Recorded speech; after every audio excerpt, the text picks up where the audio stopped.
WordPress, WP, WordPress.org, is a free and open-source content management system, CMS, written in PHP and paired with a MySQL or MariaDB database. Features include a plugin architecture and a template system, referred to within WordPress as themes. WordPress was originally created as a blog publishing system but has evolved to support other web content types including more traditional mailing lists and forums, media galleries, membership sites, learning management systems, LMS, and online stores.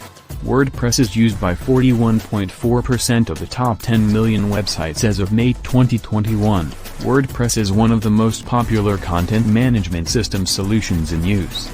WordPress has also been used for other application domains, such as pervasive display systems, PDS.